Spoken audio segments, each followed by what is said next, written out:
Hello, I'm Amelia, and today I'm showing you how easy it is to install a GROHE QuickFix kitchen faucet using GROHE Start as an example here. It sounds complicated, but it's not. An important note beforehand, this installation also applies to many other models, even if your model looks completely different.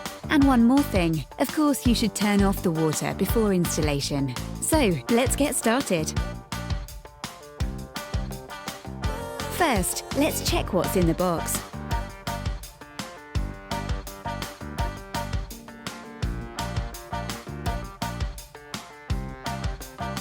Of course, it doesn't hurt to take a look at the enclosed assembly instructions.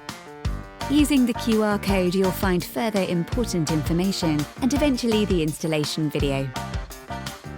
To install your new faucet, all you need is an adjustable spanner or a matching spanner. Let's get started then. First, you have to slide this black gasket over the hoses so that no water can flow between a tap and a sink later. Then insert carefully. Ready. Now slide the fastening over the fastening bolt under the wash basin with the rubber holder facing upwards.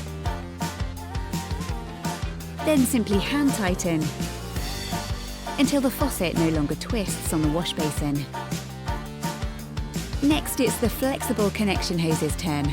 These already have an integrated seal and can be easily connected directly to the angle valves. The right-hand hose is always for cold water and is also connected to the right-hand angle valve, as the cold water connection is located there. The left-hand hose is for hot water and goes to the left-hand angle valve. You simply place the screw connection on the thread and turn it hand-tight until it stops on the thread of the angle valve. Then tighten firmly with the spanner until the connection is tight. Make sure that the hoses do not become kinked or twisted. It's best to hold the hoses by hand or with a suitable tool when tightening them.